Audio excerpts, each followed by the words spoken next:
Hey guys, I wanted to give you a disclaimer for this episode and episodes to come. Not everyone's going to say exactly what you want to hear. Not everyone's going to have that exact verse or quote that you need to motivate yourself. You won't agree with everything I or any guest on the show says. I just want to say, we're not sorry. Enjoy yourself and stop taking life and podcasts so seriously. It'll make life a lot easier for you. These conversations aren't published to defame, hurt, or mislead anyone. We're here for an entertaining and educational time under God Almighty. And that's all.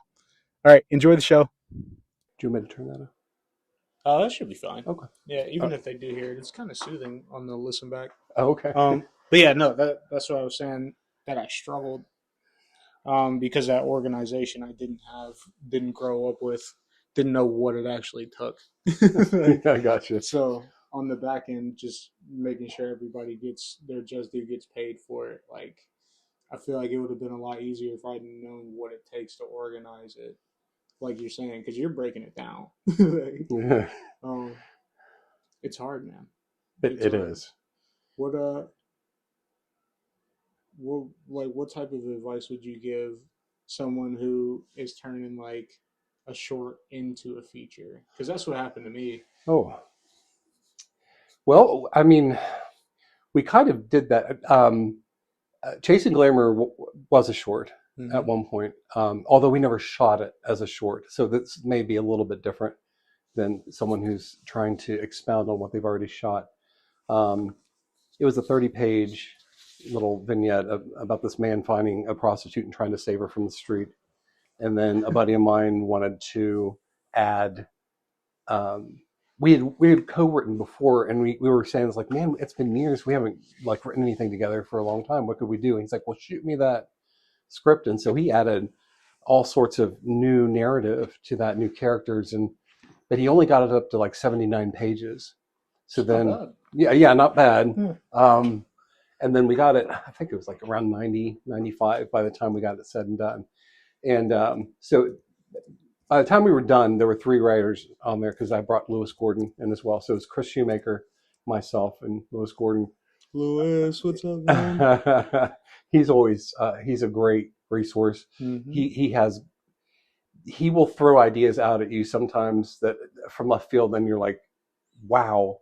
And just take a film in a complete direction. We'll come back to that because when we talk about second draft, that's the last one we did. But going back to Chasing Glamour, I feel like, if you're trying to turn something into a feature, it's good to have people you trust to rebound ideas off of and actually take ideas. Don't be afraid to let other people in on the idea of the film.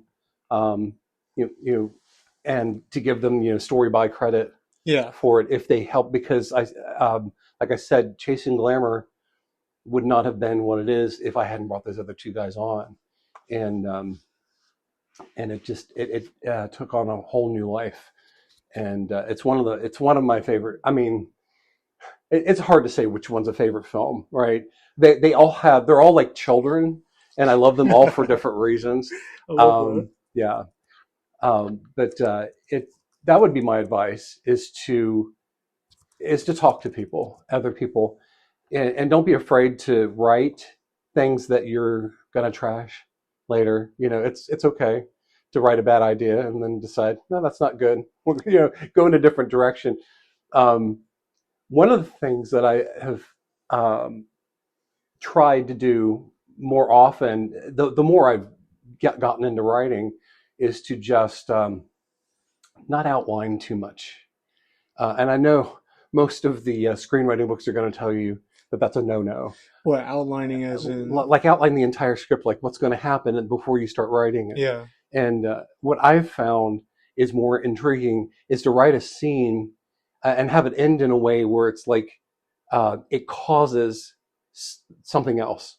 And it's like, what happened in this scene cause, or what would happen next that would completely overturn what just happened in the scene, and just kind of brainstorm that way and just build it scene by scene. I've heard Quentin Tarantino say that too. The Foot Doctor. Yeah. I didn't. Oh, yeah.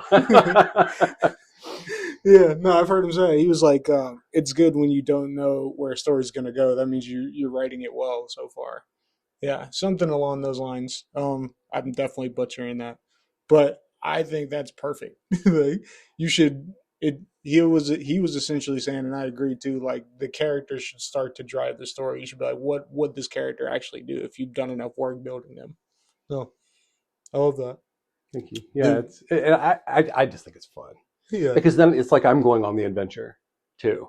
Like these like it feels very spontaneous, and sometimes I'm surprised by. How do you not lose like that innate feeling of what movies like do to you when you're watching them, like producing so many or getting involved with so many people, or the turnover, or people not being as committed, stuff like that. If I understand your question correctly, are you saying like how do I when I'm watching like a Hollywood film? When Like, you're making your own, oh, how do you not get tired I of see. the business production aspect of it? You know, the rigmarole, the doing the Excel. Yeah, not many people have the skill of using Excel, so they have to start outsourcing and subscribing to things, and that's a lot of money, a lot of Mm-hmm. in a short amount of time. There's a lot of actors and actresses that might fall through, locations that might fall through, so that could get redundant for people. Yeah, it well, I'll say the actual Excel part of it. I'm a bit of a nerd or geek. I'm not sure Yeah. which one of those I'm supposed to technically use. Where I actually get excited Hmm. about documenting things. I like knowing what I need to know, and it's one of the best ways to be able to actually look at a sheet and all the information's there, and you can make informed decisions about things. Um, can you afford X number of people or not? And it's like, oh, maybe we Literally. need to write that character out. Hopefully that doesn't I'll come to write that. this character for you. It's not a sentence anymore. Yeah. But what I'll also do is I keep a tab, a separate tab for like after we've. So if I have the shoot days, like I know exactly what scenes are going to be shot on what days. Yeah. When they're done, I cut and paste those into the next tab, and then I also have the satisfaction of watching the shooting schedule go away, and it's like marking something Checking off. those days off. Yep, Mm-hmm. and that keeps me going for sure, and keeping the eye on the budget and seeing that you still have the money in there, or that you are on. Sometimes I've had actors agree to a deferment for like a month because I know I'm going to be putting X number of my own dollars into the film, Mm-hmm. you know, and then staying on top of the budget and just being able to see that money is there. Um, is That's very motivational for me too. It's like, we met the deadline because I have a reputation that I want to uphold. That when I say I'm going to do something, I'm going to follow through Yeah, with you it. finished the job. Yeah, Yeah. and that's very valuable in this industry. That's currency in this industry, and you don't want to lose that.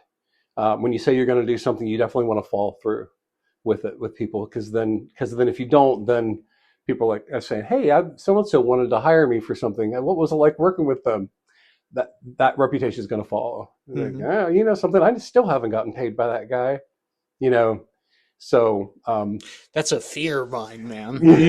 Like that's a legitimate fear, yeah, not being able to give people their just due. yeah, absolutely. It's tough. Would you mind introducing yourself? I'm literally horrible at intros. Oh, it's okay. Yeah, my name's Nathan Weidner. I'm a high school French and media production teacher in Canal Winchester at their high school, and I've had my hand in this world since, well, like I would say my teenage years, because I went to Fort Hays Career Center for Radio and Television Broadcasting. So I spent my junior and senior year learning how to work television. And but the thing is, I found that television was very repetitive, Yeah. and I didn't want to. I got more joy out of actually doing film, and so we always did a final project at the end of each year. So instead of doing an interview or like a radio broadcast, I always did a film. And my first two films were slashers. Like I was very much into my Nightmare on Elm Street mode at that time. So so I did The Coaxial Killer, a man that travels through cable wires, busts through TVs. And then I did, for my senior year, Live Wire, The Return of the Coaxial Killer. And then I went to Ohio State University for film. A little bit of a detour for a while. I spent some time going into the ministry, which is why I majored in French and was going to be a foreign missionary. And then my daughter's health kept me from leaving the United States. So I came back, fell back on the French degree, becoming a French teacher, and then started shooting an indie film in 2000, just to keep doing film because I loved it so much. And I finished the film at the end of my first year of teaching, showed it at the school, and the school said, "Hey, that's cool. You should teach the kids how to do this." And then that's how I became a video teacher. That must have been cool to like learn how to produce TV as a kid, though. Yeah, even if it sucked at the time, like it was. Well, you know, my sister went into television. She went to the same school. She graduated from there in 1980, and she got into a television in Newark, Ohio, WSFJ. She was, and at that time, she was just working the midnight to 8 a.m. shift, and she would change the 3/4-inch videotapes out for commercials. And sometimes she would invite me or my brother to spend the night shift with her, and we would come out there, and it was just about the buttons. That's all it was. I was a Star Trek freak at the time, and I was like, look at all these buttons, and when you push it, it lights up, you know. And I was like, I want to do what you're doing. And so that's really kind of what put the bug in me to start with. So, but it evolved from there. You know, I still like to push a button every so often, but it's not about that anymore. They still make them light up, dude. Yeah, that's awesome. Changed. That's how you know it works. Yeah, absolutely. It's just there's something visceral about that. You know, you get the satisfaction of I've turned something on. Yeah. It's like when cavemen start fire. That's absolutely. Yes. So, like, let's just walk through like your early stages a little bit. What were the first movies you remember that like really inspired you to start making them your own? Oh, Star Wars. Yeah. And you just referenced Star Trek though. Do you favor one or not? No, I don't. I love them both. Absolutely, for different reasons. I mean, there's a lot more. I feel like there's a lot more Star Trek available. Well, and when I was growing up, there wasn't, like, I grew up on Star Trek because it was on TV, it was in syndication.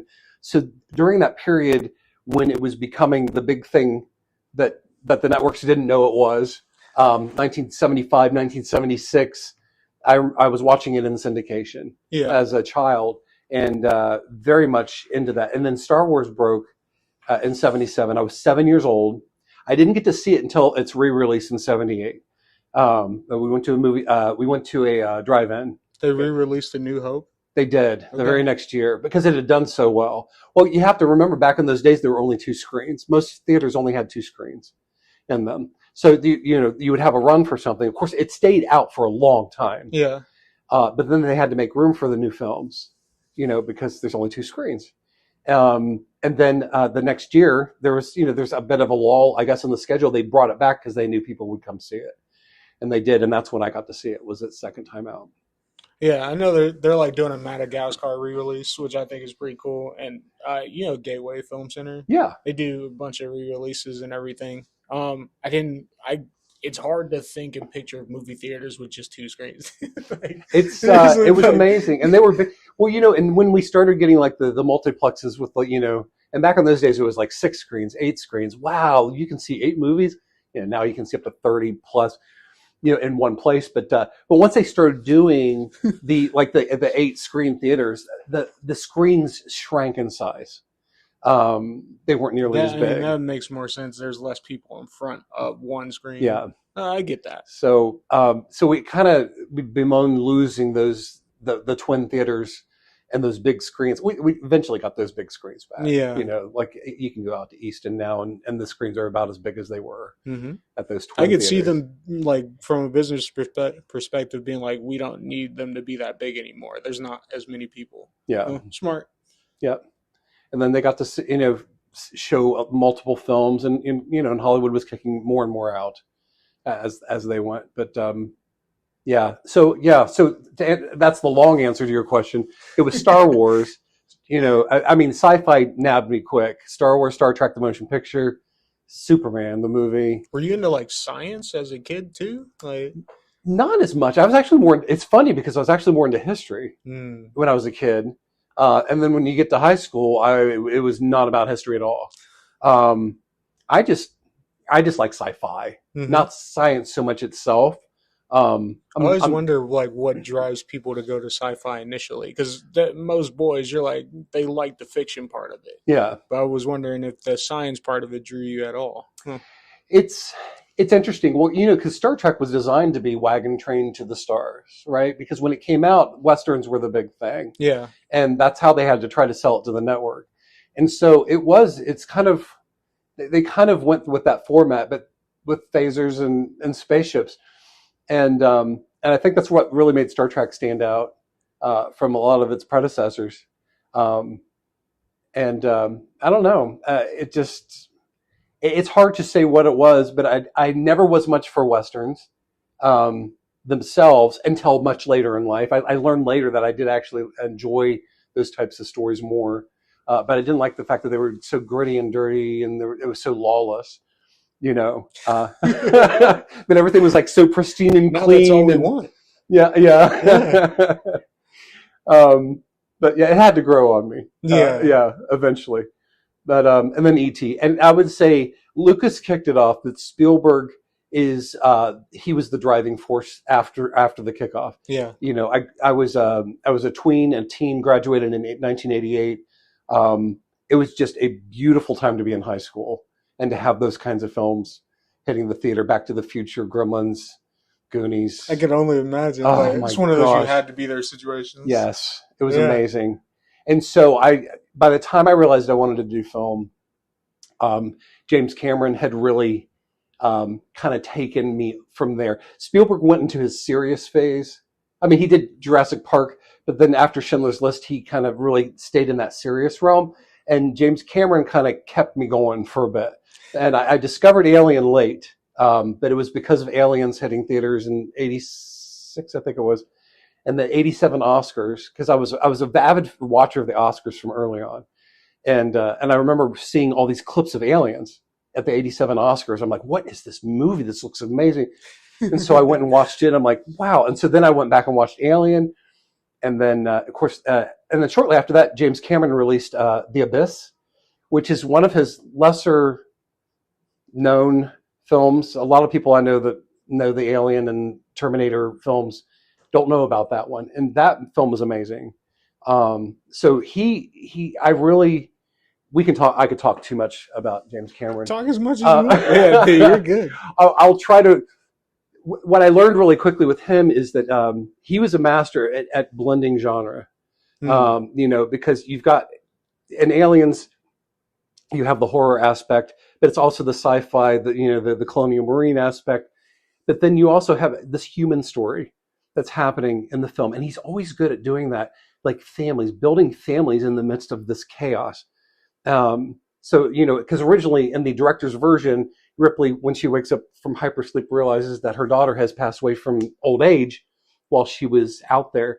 And so now she's daughterless. But when she gets to LV-426, they find the little girl. And, and so she's able to become a surrogate mother again to her. And by the end of the film, she and Hicks and Newt have become like this family. So he's like built this family in the middle of this sci-fi chaos horror. This one's 79? Aliens. It would be the 86 one. 1986. ALIENS. Let's see if it comes up. That's it. Yep. I've definitely never seen this before. You've never seen Alien? Oh, wow. Never. No. But I was going to say, I feel like putting more horror, I'd say 55% horror, 45% sci-fi makes it work. Was it like that? Or? It was. Because, Alien, the first film that came out was more like a horror film. They call it like a Ghost in the Machine. Yeah. Or a Ghost in the a haunted house sort of film. Okay. It's 7 people and 1 alien, and it's picking them off one by one. It's loose on the ship, and they're trying to kill it before it kills all of them. So it's structured more like a horror film. Mm-hmm. But Aliens, it still has that aspect to it, but it's more sci-fi. It's more action adventure. And like I said, he brings that layer of humanity to it.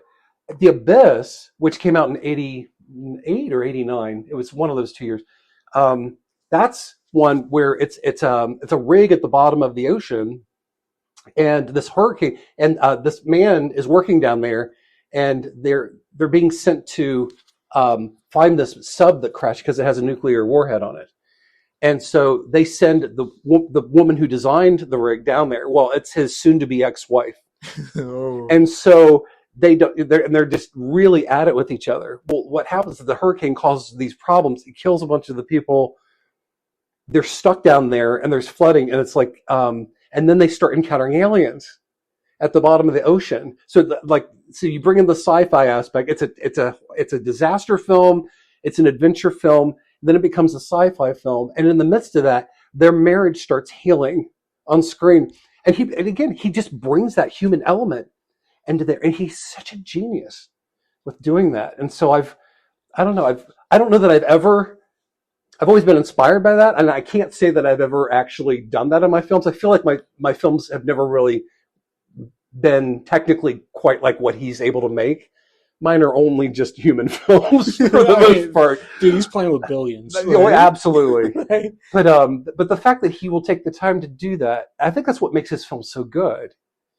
You know, and George Lucas has said it before that after Star Wars, a lot of these people started making all these cheap knockoffs, and he's like, you can't just put ships in space and explode them and it'd be a good movie. He says what made Star Wars a good movie was because of the story that the human element in there, and it was good storytelling. And it has everything you can want emotion wise. Like you could watch it. I mean, I showed my wife Star Wars 3, Episode 3, the Revenge of the Revenge of the Sith. Yeah, not the Last Jedi. Unfortunately, you got to make that distinction nowadays. But she liked it, but I could tell the sci-fi aspects. It wasn't inherently her thing. Like the action is cool, but I'm like, dude, what makes this such a great movie is because they can combine the emotionality of being human and going through loss, heartbreak, betrayal, put it in with lightsabers. It's awesome. It's amazing. Yeah, it is amazing. I think there's actually like a lot of especially with westerns, there's a market for it now, like better than ever, especially if you're able to genre bend. Like, did you see Sinners at all? I have not. Okay. No, not yet. Okay. Yeah, no, it was a vampire movie, but I love the aspect of the history of the Deep South that they put it in as well.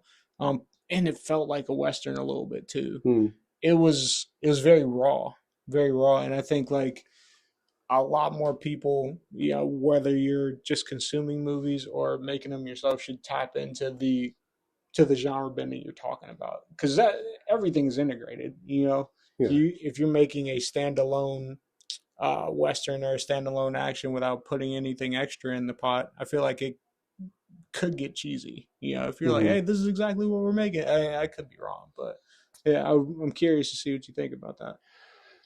I mean, yeah. I mean, it's genre bending is, or meshing even, is just, I think it's complicated. You know, I don't like, it's even hard to write that way. Yeah, I would think. Right. If you can master that, if you can and pull that together, then I say good on you. Well, yeah, it's more so like, you know, especially with like Christian movies and stuff like that, or religious movies. How do you make it as appealing as like an Aliens would be, but put the Bible in it? Oh. You know, like it's with being biblically true, with sticking to the script, without pissing off the you know, the religiosity of it all. Like that's harder than regular genre bending to me. It is. I guess it could be or it couldn't be. I guess it depends on what you. Oh, you've opened a can of worms now. Wow. Well, but that's the genre. Like, if you can pull in, let's say somebody was Mormon, right? And you can pull the elements and the aspects of Mormonism that you hate, or that are like elitist or a cult or whatever, and genre bend it and have somebody find their way to God through all the BS of that, that would hit 100 times more than a regular Western movie. Like, you know what I mean? True. Like, even if it doesn't do as well in the box office. There's okay. So the film I did in 2000, the one that I did that landed me the job teaching video, it was called Parchigona. It was kind of a sci-fi film, adventure film. Do you have this in a database somewhere? It is. It's actually on YouTube. You can watch it for free. Okay. And it's public. It's Parche, Parche, Gona, Parchigona. Parchigona movie. My friend and I co-wrote this together, and it was a Christian analogy, kind of like along the lines of The Lion, the Witch, and the Wardrobe. It's like people in a moon. That's it. Yeah, it's pretty dope. And given the Praus media, dude, you do a lot. Thank you. I love that. Well, go ahead. Sorry. The idea is that the people live on this planet, or they actually live on a moon. The planet is where the creator lives, and the moon orbits it, and it has a side that's in perpetual light and a side in perpetual darkness, like ours. Yeah. And the light being like living in the light of the creator, and the darkness was like leaving him. And that mankind at one point walked left and went to the dark side of the moon. And they had to be brought back. That's the essence of Star Wars too. Yeah, that's what makes it great. That's okay. And so we put that analogy in there, and we put that into the reason I brought that up is because I took it to a festival in Colorado in 2004, and they brought in a lady named Linda Seeger. She's a script consultant, and she's written a number of books on script writing. And a number of my students, if they look like they want to go into this as a career or really seriously consider it, I buy them a copy of her book for graduation. It's called Making a Good Script Great. And she was our keynote speaker, one of the keynote speakers there. And she talked about how when we're doing Christian film, because all the films at that festival were Christian, but she said, where Christian films were failing in 2004. And quite possibly still, some of them, I feel like they've come a long way. Yeah. But where they were failing is that they're too preachy, that they put the message too much into the dialogue. And they said that the message should be taught more through parable, and which is what actually, when Jesus was on the earth, this is what he did. He was telling a truth, but he was always just telling a story. And then afterwards, he would tell the disciples, do you know what this meant? And he'd kind of break it down for them. But he wasn't just preaching. He was actually storytelling. Yeah. And she said that films do better when they do that. And since that time, like I said, I feel like they've come a long way. But there are some films that have come straight out of Hollywood that at the time I felt were doing a much better job at teaching biblical principles than the Christian films were. And I'm not saying that the Christian films weren't doing it, but they were doing it again through the dialogue. Yeah. Well, I feel like if you go under the guise of, hey, and again, the movie that you were helping me with the set location is a Bible movie, right? Like, I feel like if you go into it trying to 100% preach and send one message, that's great, but it's not going to be received well, because people can read it that way. But if you're literally telling a story, and you're able to, not water it down and sprinkle it in there, but add it to the recipe of what the art is, it hits way better. Absolutely. And I think that's what Tolkien did. And I don't think he was even as intentional as a number of filmmakers were.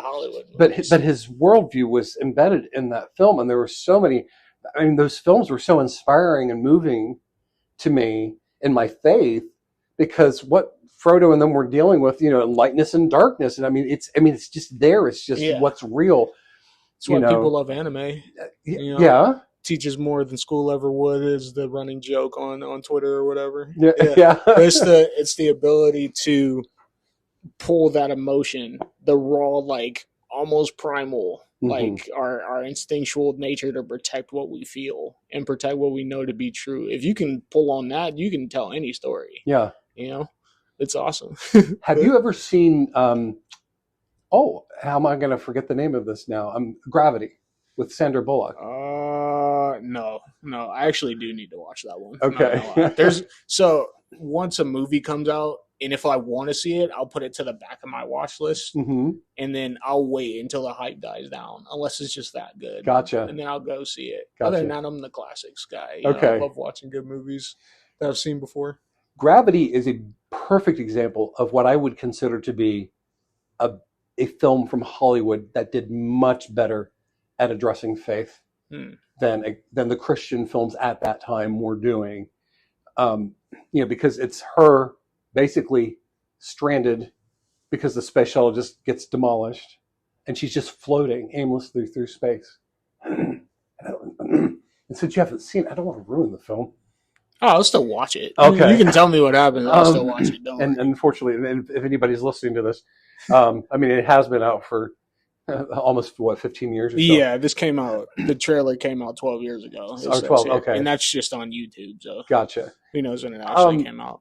Because what happens is you learn that that prior to going to outer space, that on Earth she lost a daughter.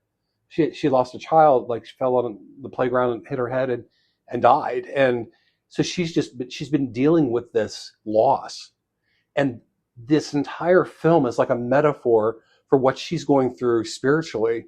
She's just floating aimlessly, and every time she lands on like a station, there is a representation of the people on that station's faith. There's the Sacred Heart of Christ, the Catholic image of Christ in one of the stations. She eventually has to make it to the Chinese station. There's a Buddha on there. And at some point, she's reaching the point where she's thinking that she's probably just going to give up. I mean, just like turn off the oxygen and just let herself die.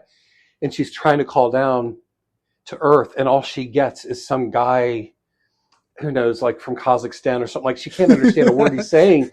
And she goes into this little monologue over how no one's ever taught her how to pray before. And it was just like I got so inspired. You see by how that you film. Almost can't call that a Christian like movie though at all? Because if it was, you would be like, "Oh, this person should know how to do this already." Right. And I feel like it's more impactful if you tell how somebody finds their faith versus how somebody would wane from it. Yeah. At least right now. But I think pushing further, at least what I'm trying to do eventually, right? I gotta pay people back for that movie I was doing. But once I do that, showing the other side of it, like showing how people who are hardcore in their faith, sorry if there's something back there. It's okay. Hardcore in their faith, like actually experiencing enough life to where they question it. There's one Christian movie, I think it's called The Story of Foxtrot, but it's about adoption. Dude, I was in the theater, like in tears. It's a great movie. And it touches on faith and how this one community adopted every child in a 100-mile radius. But it shows the brokenness of like adoption in the foster care home system in America, dude. It was amazing. But yeah, another story like where if you were just watching it and if they didn't tell you that it was a story about faith, you'd be like, oh, I can pull out every element I need to for my own faith. So I think it's a tightrope, just like music. If somebody calls himself a Christian artist, there's an expectation. Same thing with like filmmakers and everything. Little history lesson, I think, if I'm remembering correctly, wasn't the first film camera like before it went to Hollywood, it was presented to the church? And I've heard that. We don't know what to do with this. Yeah. Well, they know what to do with it now. They learned about. Well, and this is interesting. The evolution. I actually did a college thesis on the history of Christian cinema, because at the time I was at Ohio State and I was still a film major at that time. A film came out in the early 90s called China Cry, and it was produced by the Trinity Broadcasting Network. And they'd asked people, it's one of those, TV evangelist sort of programmings. Yeah. And they asked people to call and donate money and we'll make a movie. We're going to make a Christian movie. And they raised like $6 million. Yeah. And so they went to China, or I think they went to Taiwan. Don't imagine they were shooting that in China. But it's the true story about a woman who escaped Chinese communism, who was a Christian. And it was out for like a week or two in theaters. I think I saw it like 5 times. I kept taking people back to see it because they got $6 million and only got a 2-week theatrical release. Yeah. How much did it cost to make the movie? Well, no, it cost the $6 million. Yeah, right. They used what was there. But at that time, you did not see Christian films in theaters anymore. We had just come out of the 80s, and the only 2 films of note that were, like had any sort of box office were The Mission and Chariots of Fire. So Chariots of Fire is 81. The Mission's like 85, 86. And again, they were films that they were made by Christian directors, but the message was pretty embedded. It wasn't a very overtly Christian. China Cry was a very overtly Christian film, but it was a biographical film. It was showing her trying to escape China because of her faith. And prior to that, but anyway, like, so Hollywood used to pour millions and millions of dollars into films like The Ten Commandments and The Robe, and people still want to see stuff like that. Yeah, they did back in the day. And then it seemed like the 60s, it just died. Like by the end of the 60s, nobody was doing it. That was anymore. For lack of a better term, hippie revolution, though, right? That makes sense, though. It's, if you're looking at it with the religious lens, it's like that was a direct counterattack to what's going on, because movies are powerful, Very. There's this running meme that says when you watch a movie, you automatically take on that character's persona for a little bit. So if stuff is getting depicted in a specific way and a certain entity or group or whatever doesn't want that, there would be a direct counterattack. It's a lot, man. Especially if you want to talk about things of the faith. As far as like your life though, also I did want to say, like, I feel like would you feel as if producing TV now as an adult would be better, or would you still think it's boring? Oh, well, see, the type of TV I was geared to do would be the local news. Yeah, that's what they trained me to do. Now doing television drama would be a completely different thing. Yeah. And I tell you what, I would give my eye teeth to be a writer for a sitcom. I would love to. And so one of the projects that some of my video classes have done is to write a sitcom pilot. And we shoot them. And they're supposed to be about 22 minutes long. They fall in, we've had them as low as 13 minutes, 17 minutes. One came close to being the full 22. It's a kind of hit and miss thing. Yeah. But I love the situation comedy format, and that would have been so fun to have written for that. I don't know so much for drama.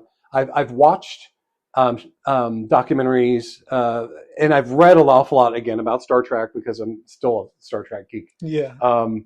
About the writing rooms in the Star Trek series, and to me, it's fascinating what they accomplished, but man, they went through a lot, because they were so restricted and how they were allowed to write for that show, because Gene Roddenberry had a vision for the future that there was no conflict. Everything was resolved. There was no money and nobody, it was just, everything was perfect. And so the writers were like in the show, like, right. Well, that's what the Federation was. Okay. So any conflict that they experienced was supposed to come from aliens or, outside.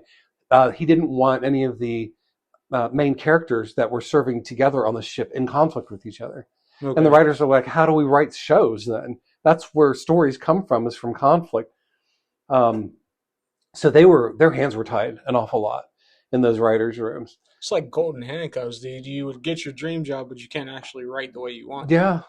But I mean, I feel like, production companies like the ones that you have, they're important, because they're going to give not only opportunity to younger people, but actually tell stories. What would be the point of signing, with a distribution company or whatever, if you can't actually make the stories you want? Right. There's no point in being able to pay everybody if you can't actually tell something to be true or false, or detail it however you want to. And that's the beautiful thing about indie film. And I feel like anybody who's doing indie film understands and respects that you don't, because studios can come in and just gut your work. There's a film, Christopher Guest has done a number of he did like the Spinal Tap movies and stuff like that. He did one called For Your Consideration, and it's a comedy, and these people are making a Jewish film, Home for Purim, the celebration of Esther, and the people on the set of this film that learn that there's Oscar buzz about one of their performances. And it's like, oh, and it starts showing how the dynamic between the actors starts changing once there's Oscar buzz about one of them, and then there's Oscar buzz about another one. And then in that third one, so like there's three of these people are that would be hype, though. Exactly. Yeah. And they start going all these morning shows and talking, and it just completely changes the dynamic. And so by the end of the film, the producers have come in and changed it, Home from Purim to Home for Thanksgiving, to make it more accessible. And the writers are like, what are you doing? Like, you know what I mean? And it's just showing, because this stuff does happen, maybe not to this extent or in this ludicrous manner, but it that they completely changed upset, even what the film is. Yeah. But as indie filmmakers, we get to tell the stories we want to tell, and I feel like that's it's a great benefit. And I would encourage actors to continually keep at least a toe in this world, because there are major actors that will actually at times delve into the indie world because they get to play the roles that they really. Matthew Lillard comes to mind. Yeah. He'll jump into something or start running his own. Like I remember when NFTs were big. And they were trying to put movies on those. I'm sorry, go ahead. But because they'll get to tell stories or be part or play the types of characters the studios won't just let them play, and it broadens their scope and their portfolio of work. And I feel like some people, they get started in indie film and then they start landing parts in larger companies. They start getting work there, and it's like don't forget the indie world. And don't be afraid to delve back into it every so often, because otherwise you're just gonna. I mean, there's any number of Hallmark films, right, that get shot in the Nashville area or Kentucky or wherever it is that they shoot the little town or something like that. It's like, and there are going to be all these generic parts. Yes, you can land roles in these things. And you're going to be playing these generic characters. You know what I'm saying? It's like, but if you want to keep that portfolio broad, keep an eye on the indie world because there are going to be some good parts in there. Yeah. I mean, I feel like being new to making movies in general, somebody who wants to do it, at any level and be good at it, make stuff memorable. I just feel like the only thing with the indie world is just funding, Oh yeah. I caught flack on Facebook because I was actually quoting somebody I read on Twitter, but it was like making movies is a rich man's sport. People were like upset about that, man. I'm like, you guys got to hear me out. It kind of is. I feel like it's definitely offensive if you're just taking it, not hearing me long form. But I wonder what you would say to something like that or seeing that quote. Because it is a little bit though. We were just talking about paying people, and if you don't, that reputation flies through. Oh.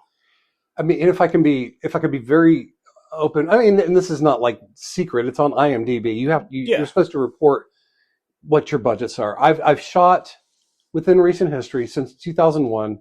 We've done on average about one film a year, and the least expensive one was $3,000 because that one was shot on the iPhone 12, and nobody got paid. Everyone was pretty much just.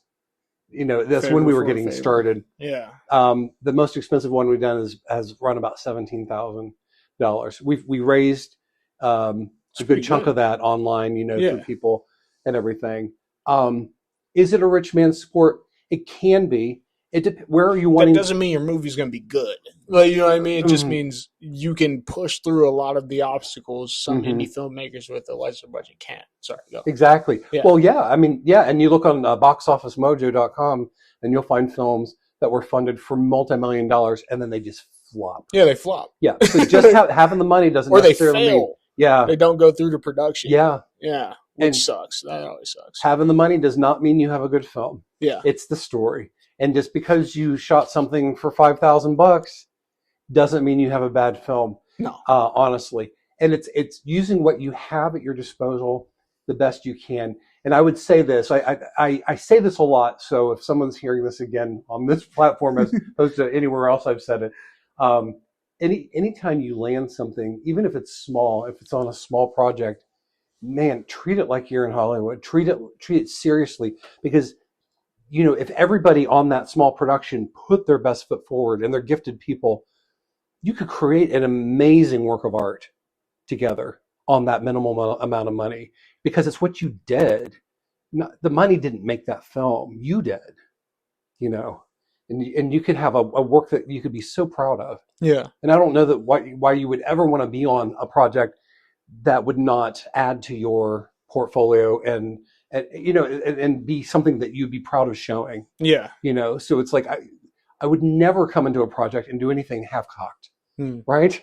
Because then that's kind of not a good way to live life. Yeah.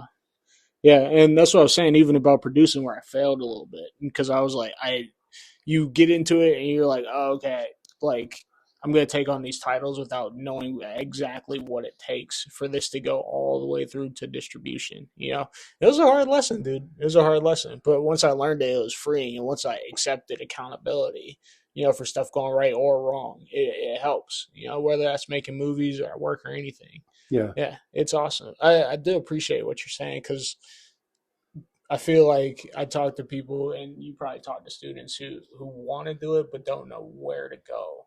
And that's what people like you are important, you know, to be able to lend that helping hand, or give the set location here, or a reference, or just sit down and talk about your experiences and everything. You know, so I do appreciate your time. Oh, that's been my pleasure. Absolutely. Yeah. I did want to hear about your production companies, though, Praus Media, and then I did like outside of Hollywood movies. I did like that. I liked how you did that. Thank you. Can you kind of explain how that tree works, and what inspired you to start making them yourself, the production companies? Sure. And why does every filmmaker have a production company? Well, I guess if you want to go your own way and make your own things, you do need to you need to own it, right? And so, you know, if it has to be My Left Sock Productions, you know, you just put out the LLC and that's not a bad name, and start going for it, right? Yeah. So Praus, it really has its origins back in 1999. Okay.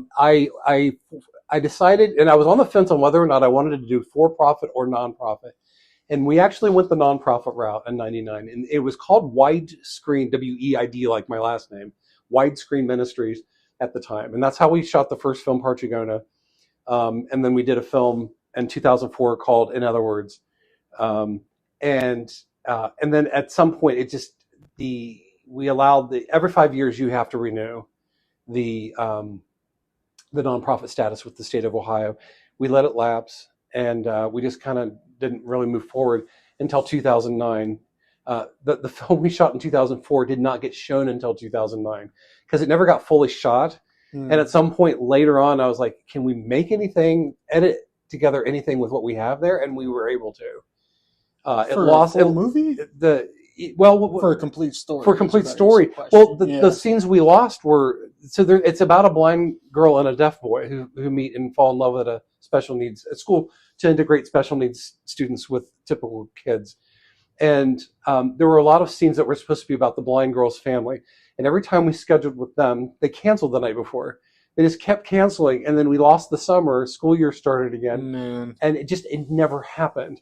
And so, but the thing is, we still had all the interaction with her and the deaf boy. So she became a little bit more of a supporting character to him because we didn't see her home life, but we were able to edit together what was there, and it still wound up being an hour and 40 minutes long. So who knows how long the original film would have been, or we would have had to cut a lot more out of it. That's amazing. You know? Yeah. So we got it done, and then we showed it in 2009.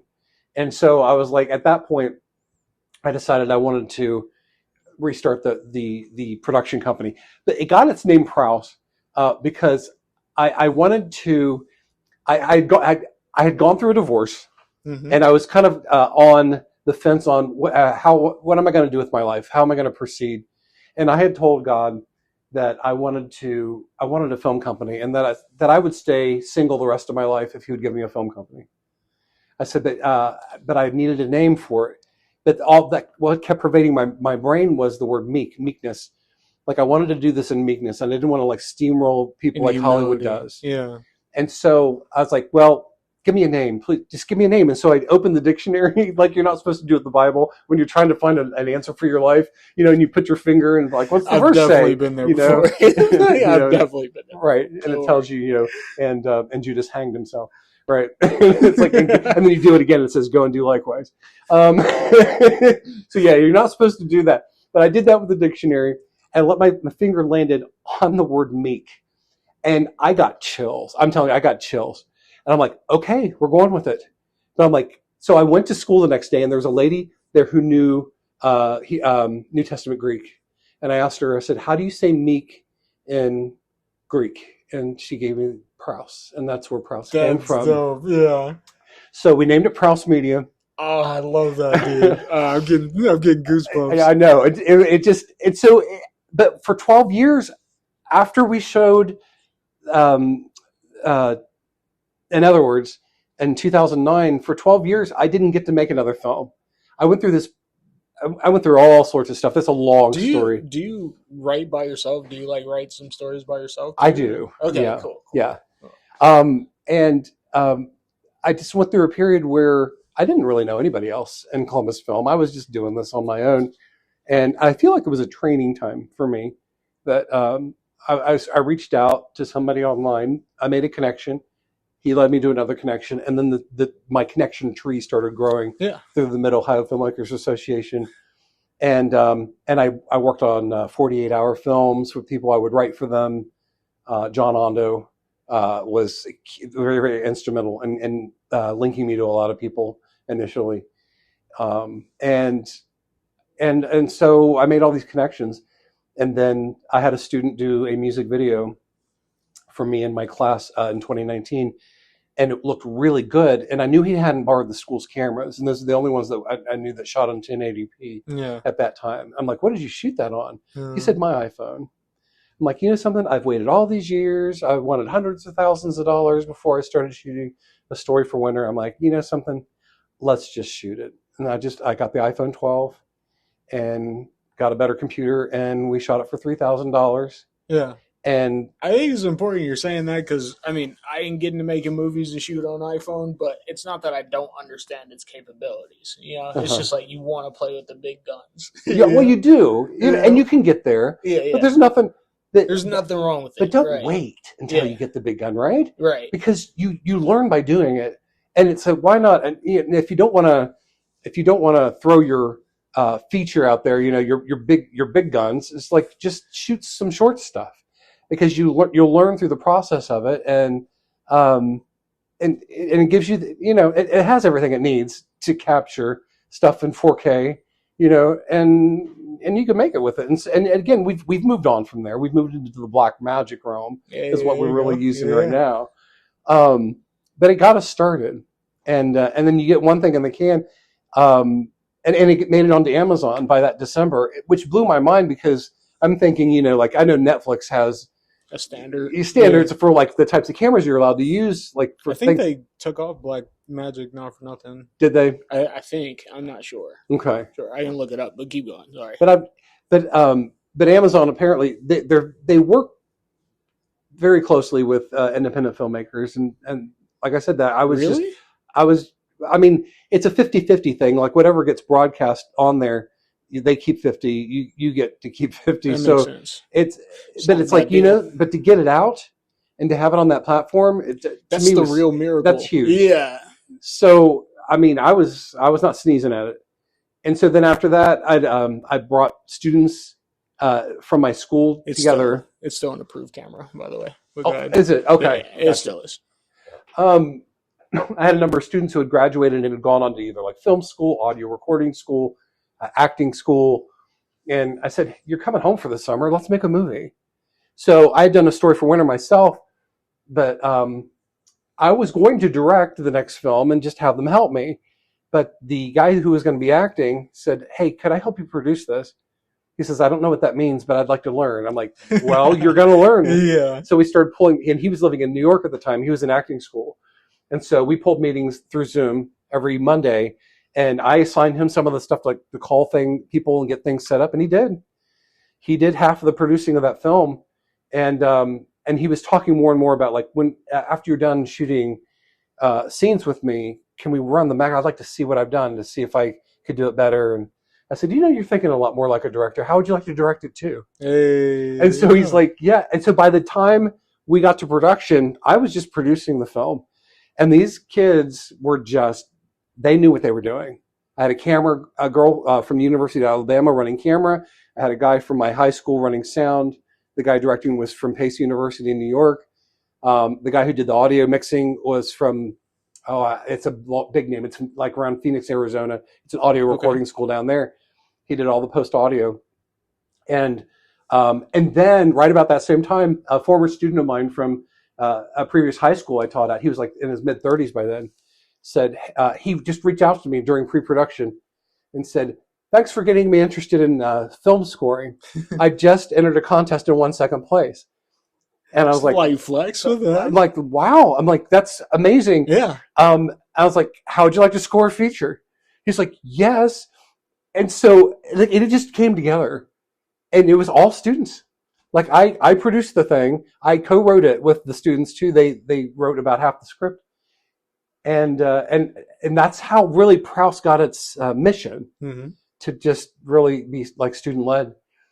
And then I realized by the end of the shooting of that, like I was itching so badly to get my hand on the camera again. So I was like, this is only going to make me a better mentor if I keep growing as an artist myself. Yeah. So I then started the LLC Outside Hollywood Movies, which is an awesome name. Logo's pretty great too. Thank you. And it's, I mean, obviously, Hollywood knows its stuff. It's been doing it for decades. Yeah. But I do feel that the indie world, in the technology where it's at right now, it's just blown the door open for anybody. Any city could become a burgeoning film community. Yeah. That I still feel like the young people have it in their brain. It's like, hey, when I graduate, I'm going to LA. I'm going to LA. I'm going to New York. And there's a lore to that. And I get it because I was there. Yeah. And so I understand that being young, but it's like, but you don't have to be there. I said, and what I've told them before, it's like, and make whatever choice works best for you. Yeah. That's like, that I feel like if I were to go to Los Angeles, I'd be a little fish in a big pond. And I said, here, I'm like a medium-sized, or a little fish in about a medium-sized pond, and it's like, it's a little easier, I feel like, to get the work and to get it done. And it's not nearly as expensive. It's a lot less schmoozing, I feel. Oh, yeah. I've never been to LA or New York, but I could imagine. Yeah. And it sounds cooler. It's like if you're from Iowa, you go on Facebook and you see the LA film groups versus the Iowa film group. There's something attached to the name. There is. But to me, I don't know. To me, it's annoying because you know how people like love to name drop, and there's this vocabulary that people will use like an LA based. I'm like, oh, okay, you're propping it up with the word LA, right? It works, man. It does, But I know I encountered one girl. She was she didn't wind up working with us because things got delayed so bad in the school year had started. She was going to color for us. She's very good with camera, though. And I asked her what her plan was. She's like, to go to Wilmington, North Carolina.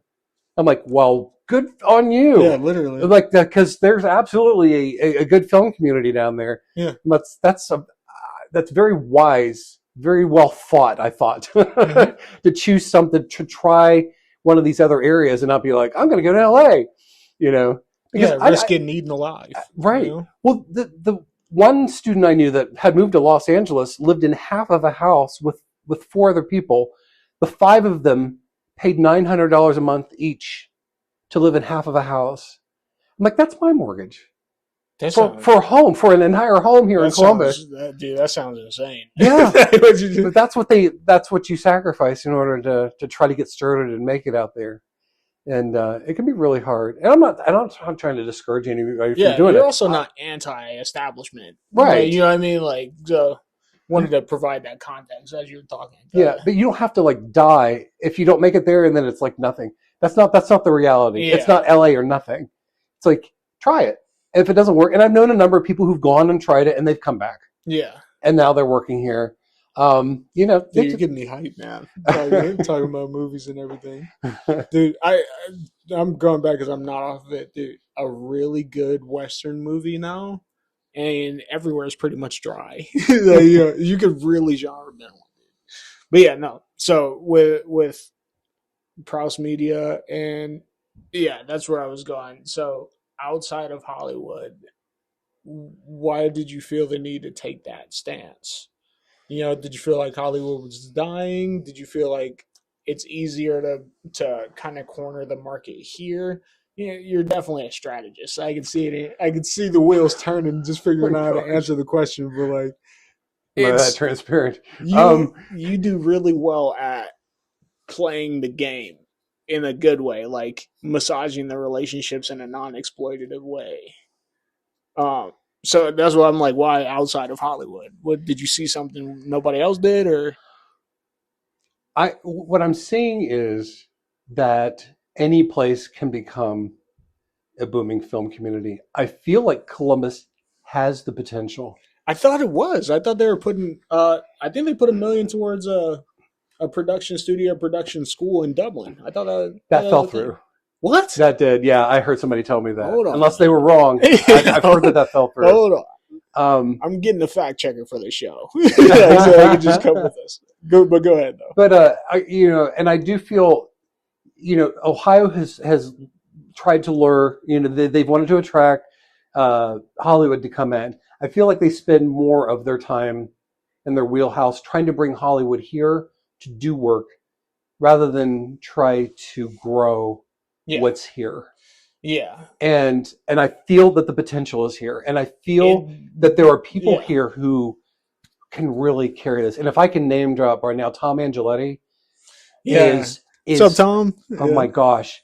He is doing such good work. And you talking about a guy that's like doing it? Yes. Yeah, that's Tom. I highly respect him. He does a lot of horror stuff, a lot of violent things. It's not quite my thing. I don't make those types of movies, but I've been there. I've been to the theater to see his work. And like I said, I highly respect him. He's doing so much good for our film community. He really is. And bringing people on, bringing people to work. Yeah. Yeah. So providing jobs. Yes. And I feel like he's somebody, he gets it and he takes it seriously. I feel like this idea that, we're just Columbus, that's what's going to hold us back. I feel like that's going away though. You think? I think so. I mean, trust me, I've been knee deep in paying people back for this movie and working on that, which we'll get to more. But when I hear about Columbus, just as a creative space in general, it's not what it was 5 years ago. Well, yeah. I feel like that was a start. I shot like a couple, actually shooting this last movie and just shooting around the Gahanna area. There's no like legislation around it. So if you get in good, with a couple cities or a couple of places or mom and pop shops, now you got some set locations, and you can essentially create the handshake legislation, so that's why Tom is doing a lot of good. Yeah. That's why you're doing a lot of good, because you don't need there's not as much red tape or contracts tied to it yet. But I feel like after this decade, it'll get there. People will lock down all the land and everything. Yeah, maybe it's a good thing they've not taken much notice of us yet. Yeah, but that's what I'm saying. It's going away a little bit. Yeah. All it takes is one movie, Down to the Felt. Down to the Felt. Yeah. It takes one movie like that to get enough notoriety for a couple of execs, even in Columbus, to be like, all right, now this is ours now. So we got to get it while we can. Yeah. Yeah. But who else? Did you have anyone else? Oh, Jake Jolly. Okay. I think Yeah, you said his name a few times. He's. I'm currently working with him right now. He did Clay Zombies. He's working on a film now called Your Pizza's Going to Be Late Because of Aliens. His movies are fun. There's a serious aspect to them too. This one actually has some good messaging in it as well. But it's been a hoot working on set with him. He's got a really good eye for what he's doing. Jake Jolly, like how you would spell it? Jolley. Right, there we go. That's why it's wrong. Yeah. Cool. And I don't like it's interesting. So the Mid Ohio Filmmakers Association has been my first take on it was probably pretty harsh, I guess. Your take of it? My first, because when I first got there, again, I was looking for help with a story for Winter. It was in the early days, and I was like, maybe somebody here can help me. And I realized, I felt like I had just fallen off the Titanic, and and everybody there were people who fell off the Titanic, and we're all in these icy waters together, thinking, oh, that person over there can save me, and no one's going to be able to save each other. That was my first take on going to the meeting. It's like everyone's like, hey, can you help me? Can you help me? Can you help me? I thought that was just a vibe. And again, I'm not in it because I did get kicked out of the group. That's a whole different story, but whatever. I'm sorry, guys, but no, they're like helpful, all of them. They are now. Yeah. Well, as I said, that was my inaccurate perception initially of being there. It just took being there for a while. You have to find your people, and then you'll find people who are willing to help you, and then people that you're just like, I'll stick my neck out for you, and I'll also help you. Mm-hmm. It's building that mutual sort of trust and understanding of each other. But I was a little disheartened when I got there because I figured like one meeting was going to solve all my problems, right? And that's just not, you have to stick with it, and take the time to meet people, work with them, and you may find that there are people that you just like, that just wasn't quite my cup of tea, working with them, but you'll eventually find your people. Yeah, you will. Yeah, and that's to your bigger point of like making where you are Hollywood, essentially. Yeah, which I do appreciate. Again, Ohio in general, but Columbus, Cincinnati, Dayton, Cleveland, they're all like ready for this to be the next film hub, movie hub, and everything like that. And I do think we do have that shot. Comes at a cost though. Yeah. The attention, the underpriced attention we got now is not going to be like that after 2030. It's gonna be pay to play, which is to the quote that I was quoting earlier, like how it's a rich man's game.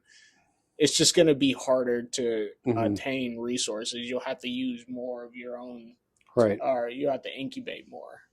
At least in my opinion. But I would anticipate, like I said, the LLC, the Outside Hollywood Movies model that I'm using I would imagine that's going to cost me more in the long run. Praus Media being a nonprofit, like the students who work on them, it's an internship. They don't get paid. Yeah. They know the deal. Yeah, they know the deal. The idea is to give them their experience working on something feature length so they can get it on IMDb. Because I would say, most people who get into a professional company, they say what the average age for a DP to be able to DP for the first time on a feature film is like in the early 30s. I feel like that's fair. Yeah. So, but what I'm giving a DP on my film, if like say they're like a junior, like maybe 20, 21 years old, that it's literally on their resume they've DP'd on a feature-length film. And they get to say that on their resume. 100% a leg up. So that's the benefit of being able to work on a project like this. So I anticipate we'll still be able to keep the money down from the production side. I do like to hire. We do pay the actors because I like to get them good actors. Yeah. And we get a number of them through the local talent agencies and everything. We hire because that only just serves the production better to have experienced people in front of the camera. Man, I can't wait to watch the movies and everything. Again, like I just been moving from my apartment. Dude, it's been terrible how much work I've had to put in and how much I've had to throw. It's a bad time of year to do it too. Dude, it's freaking so bitter freezing. Cold. Yeah. It's literally freezing. So it's 3 a.m. and over time you just wear out and you have to keep going outside to throw stuff away. So but I'll watch it tonight. Let me drop one more name because I was thinking of TJ Cooley. Yeah. TJ Cooley? TJ Cooley. Okay. Yeah. Very like this guy doesn't just stay in the Columbus realm. Like when the 48s hit, he does the 48 in Cleveland, does the 48 in Cincinnati, he is just on it. And he is amazing with makeup. Like he's just developed into this fantastic, he does very grotesque makeup. He can do zombies great. The most beautifully grotesque. Yes, he has been a great person to associate with here. And when we did Reckless Mercy, there's a scene where a guy winds up in a car accident, and we do some shots with him on the back of an emergency squad. And TJ came in and just donated his time and scratched the guy's face up from the accident, and he's great. He does really good work too. Yeah. And I don't want to slide anybody else out there. Like these are the people who are coming to mind immediately. Yeah. But there are a lot of people who are working. Daniel Griesheimer is building a film. He's building a film commission in the Chillicothe area. So, I mean, there's so many people I could mention here. Yeah. I just can't name off them all. But if we spent all day thanking people, no work would get done. Yeah, absolutely. That's right. Yeah. Walk with me for a little bit. Sure. So I'm in IT, for my regular day job, and making movies and programming and doing IT, that type of iteration, producing movies at a high rate, they go hand in hand to me. I don't know how tech savvy you are, but you kind of got to be a producer at your level. Uh, where do you feel like a lot of the stuff we're seeing with like AI video or automation tools in general, where do you feel like that's going to help the independent film industry, and where do you feel like it's going to hurt us as well? I think where most of the fear currently, it's with the Screen Actors Guild. They're afraid of artificial actors, and I don't know where that's going, and I don't know in the indie world if we're ever going to quite. I mean, eventually, I'm sure anything's going to be available to people to trickle down, but I don't think that's the immediate help is never going to be to put an artificial person into a film. Right. But man, I have seen some. What is such a pushback? Someone like you talk to them in real life and online, and you're like, okay, this person's not afraid of me. Mm-hmm. But then some people you meet, and you're like, why are you so scared of something that you can avoid? Like, you can see it's like a binary decision to use a person versus use an automation tool. Right.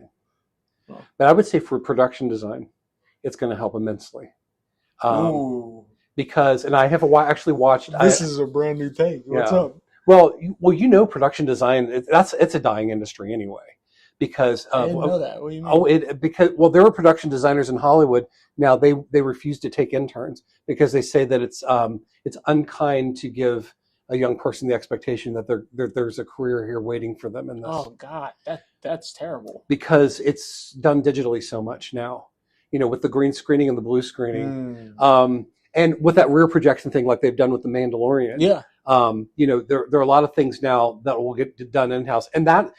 We've got that. I thought that was great. It is great. It is great. And that's not like a hindrance. People just got to get used to pushing buttons. Exactly. It's a shift, right? Yeah. So if you were into the back in the day where people were hammering 2x4s and building physical sets, there's still a little bit of that happens, but they only build just enough. And if you ever want to watch a perfect example on how production design was done so much digitally, watch the behind the scenes effects trailer for The Great Gatsby, the one with Leonardo DiCaprio. Yeah.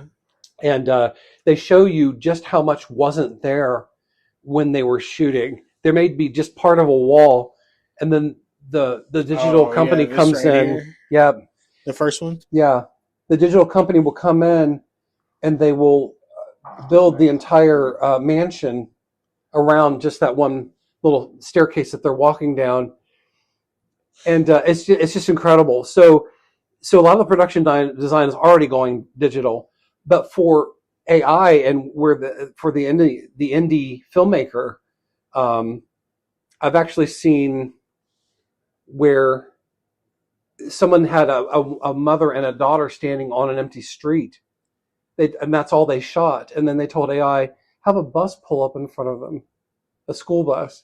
Do you know which AI it was? It was, I don't know. Maybe I'd have to look into it. These guys work out of New York City, I guess, and that a client wanted somebody in a boat. So they just had a guy squat in the park, like he's sitting on a boat, and then AI put him in a lake in a boat. So he was really there. It still kept him in frame. So the actor was real, but all of the set designing was being done by AI. Yeah, it really highlights the professionalism of the actors and actresses, man. Yeah. To be able, you could be screaming at like a CGI monkey and it's just a blue screen and you have to act at that screen. Yes. That's incredible. That is, yeah. I feel like, again, that integration and a lot of the reason like MOFA, some people in MOFA had an issue with what I was saying is because and it's my fault too, like of thinking that AI was the only way, when it's more so an integration of what we already have. Like you're not canceling out people, especially making movies is such a collaborative process. You know what I mean? Yeah. So you cannot cancel out somebody else and completely AI the script, the production design, all the little details that people need to keep, like, right. And to have. it's gonna make it flourish, and it kind of has to, for a production company like Monkey Paw Studios or yours or A24 or anything like that, outside Hollywood, like why not do it faster? Why spend an extra, few $1,000s on equipment that you can just generate automatically? I think it could cause a big shift in for people shooting on their iPhone and make something to look completely like The Great Gatsby is looking. Yeah. For people who can't see, we're just watching them drive by green screens, and then they're showing the post production of how much they actually put in. Like they're putting in whole cities behind the green screen and the blue screen, which we know is happening. But if you never look at it behind the scenes, you're like, wait, I thought they were actually driving through a city or by a train doing stuff like that. So, dude, I think we're in a really good spot with it. And again, I was on the complete other side of the fence. Like, okay, this is going to be great. You can generate these random faces. You can get your story out quicker. But as I saw the downsides and I saw how you could use people's likeness and everything, I was like, oh, I understand why the Screen Actors Guild was striking now. Yeah. Like in full, like in totality. You can completely take somebody's face and put it on anything they're doing. Like, of course, there are some people who are leaning into it, and I've said this to my students this year. Was it?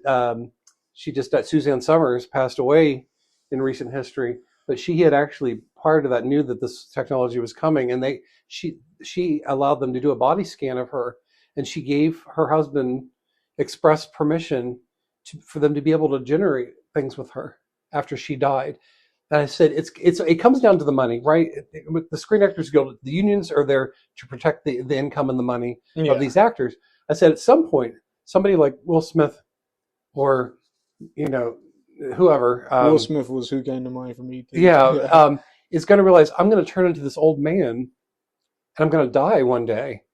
But I could have them scan my body and I own that scan. It's mine. And anything done with that comes to me or comes to my estate. And they could still make Will Smith movies with him and he could cash in on it. And I think at some point, with some actors are going to realize that they're going to go for it. Shouldn't that become the standard, though? Like, shouldn't we just educate people who don't know, be like, hey, you should get licensing for your digital ID as well as your actual face? Yeah. Like, I just don't know if the Screen Actors Guild is actually doing that or if they're just straight up protecting everybody. Both are good. I don't know if you have more insight on that. I don't know. I don't know that they're thinking about that. I think that they're worried about people's likenesses being amalgamized into something new, like that actress that they've invented. Isn't in Europe somewhere? Yeah. Where they're trying to land her roles. They actually have whoever owns it is trying to lend her out. I mean, what is she going to do? Be a coffee teller or whatever? I don't know. I mean? At some point, it's like, humans bring a personality to something. And her name is Tilly Norwood. Yeah. And I don't know to what extent. I mean, there have always been people out there who would buy the National and Enquirer. You know what I'm saying? And people who would watch the Maury Povich show and loved watching people getting chairs knocked over each other's heads. There's a mentality out there that's going to be okay. They'd warm up to her. They will. There's nothing saying that they won't. Right.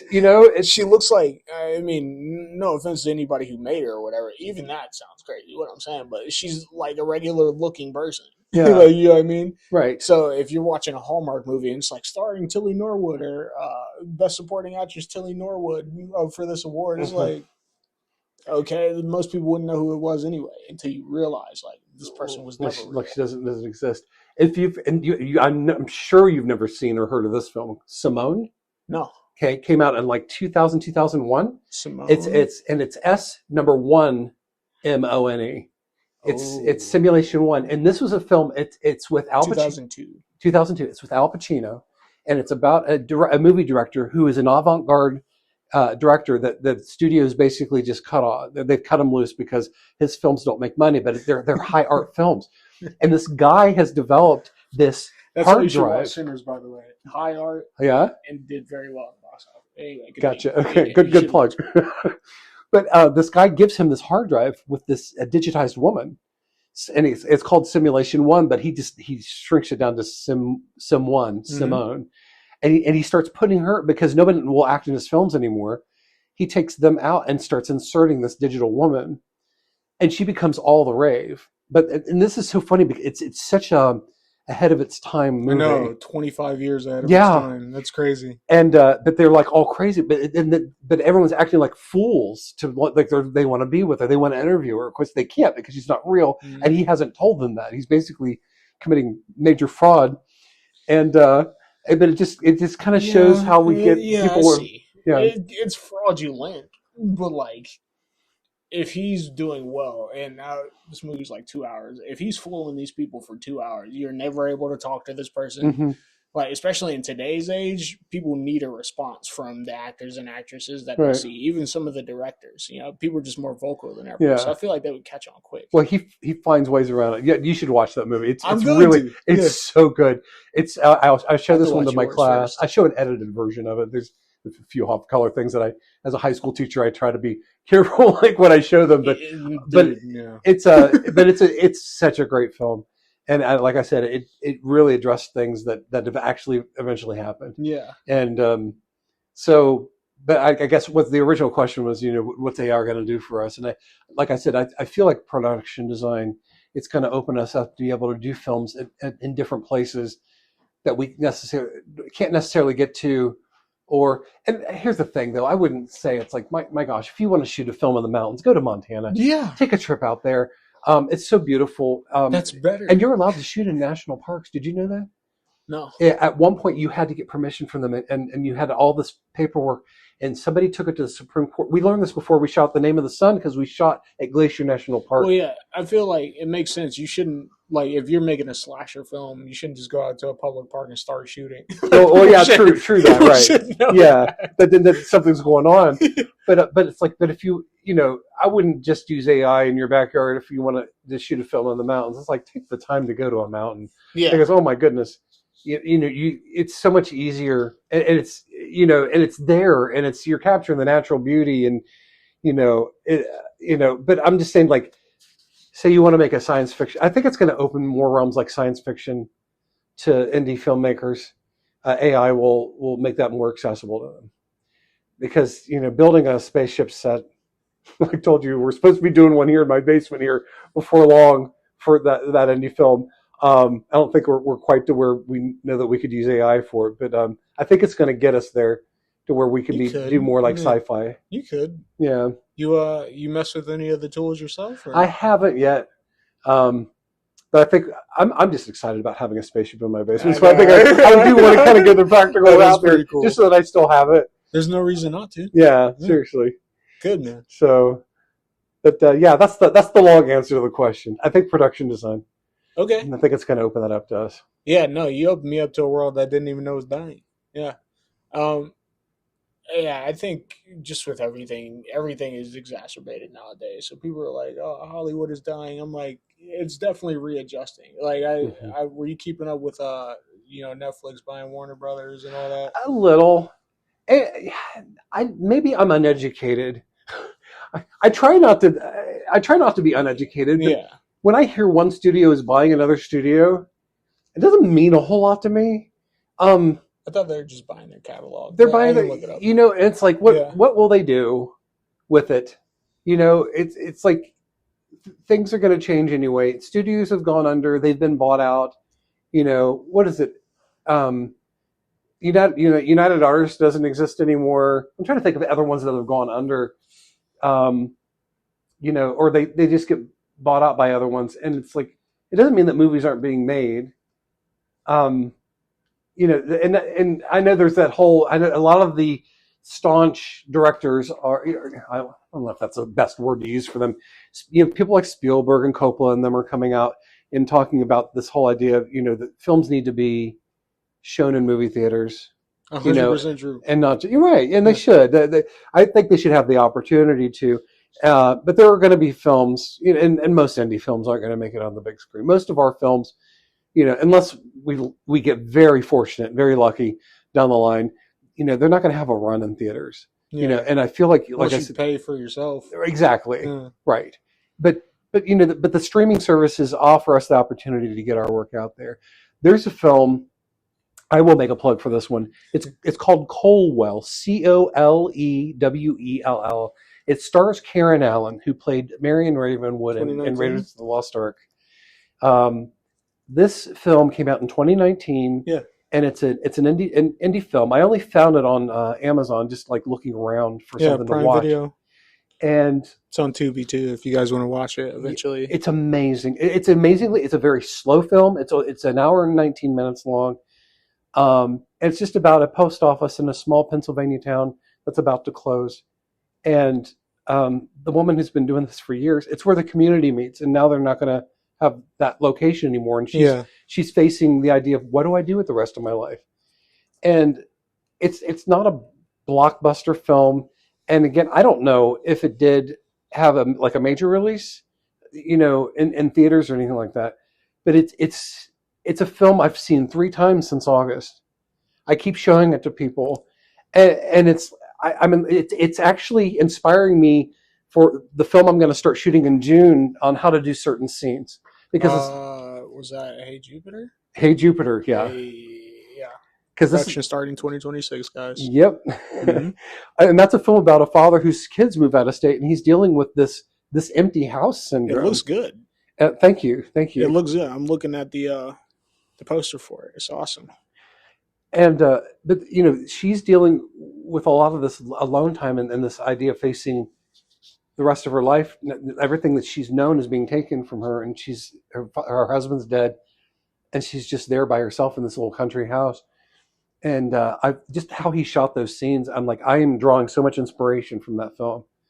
But again, that's not a film that really, if it had a run in theaters, it didn't stay very long. Mm-hmm. I don't think it made a lot of money, but it is such a work of art. And I will talk about it from the mountaintops. I want as many people as can to watch that movie, because it's so good. And those movies deserve to exist. And I think, and Hollywood themselves are not going to be the ones that are going to be like, let's greenlight that. He got his money for that from a funding source in Italy, where they offered these grants to they basically fund films in Italy, but they will choose one foreign film per year to fund, and they funded his film. Mm-hmm. And that's how he was able to make it with Karen Allen. Every movie that gets made is a miracle, dude. Absolutely. Seriously. There'd be some movies that are box office disasters, but you love them, and that'll push you through it. And when you mention it to people, they're like, "Yeah, that didn't that suck when it came out?" It's like, but that was the movie that made me want to make movies. Yeah. Dude, it's awesome. Have you ever seen Melancholia? That's with is that animated? No. Okay, I'm thinking something. It's a lot of CGI, but it's with Kirsten Dunst, and she actually said, she would make more money if she just did superhero movies, but she wants to be an actress, and I respected that so much. Dude. Yeah, dude. But it's about this planet colliding with Earth, and it's the end of the world, and they're just going through the depression that comes with that. Dude, it's interesting. Raw, dude. It's raw. It's one of those movies. I think you would like it a lot. But yeah, dude, I feel like people like yourself are important because you give so many opportunities. Seriously, even to me, even the short times, we communicate online, you have a heart for it. And I think a lot of my issue first starting out, or even with this last production and everything, was, the stick-to-itiveness that comes with making movies. I didn't really understand it until I met people like you, and again, just thank you, dude. Seriously. And don't ever downplay your intelligence at all, dude. You start talking about movies, and I'm like, all right, I got so much to learn. Seriously. Are there any obstacles or movies that failed that you were on that you were like, dang, I wish I could have had that back? Or anything you remember early on that were drivers that keep you going, or you really contemplated if you were going to keep going? Of my films? Yeah. Well, I tell you, the one that we shot in 2004, in other words, that I'm not sure what would have happened if we hadn't finished that. that was such a disappointment to me that we didn't shoot the scenes that we did. And that's why, it took 5 years for it to actually show. And literally, I started editing what we had in the fall of 2008. And I got a few scenes in, and I'm like, how am I going to fix this? I can't figure out how to fix this.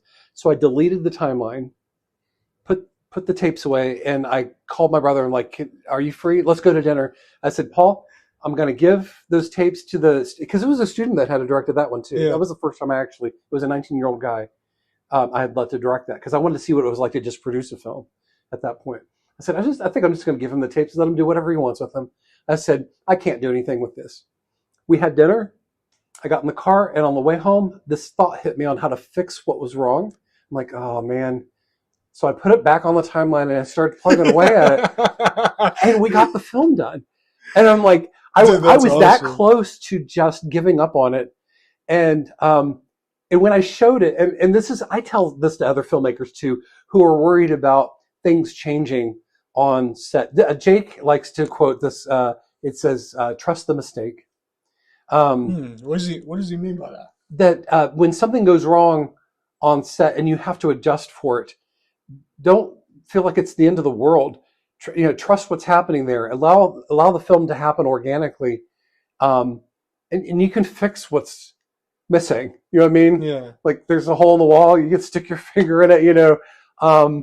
Like he's had situations where if somebody can't show up for a particular scene, because it's very indie set, and sometimes people will cancel. It's like, do I just cancel the whole night, or do I try to do that scene without them, or do I give the lines to somebody else, or do I he always has to find certain ways to shoot around it, and he always finds a way to make it work, and so that's what happened with the I get the names of my films mixed up all the time. In other words, that's what happened with In Other Words, is because I knew what was missing from that film. The people watching the movie had no idea what they weren't seeing. And after it was over, they're like, wow, good movie. And I'm like, and it's like, and trust it, because they did. They liked what was there.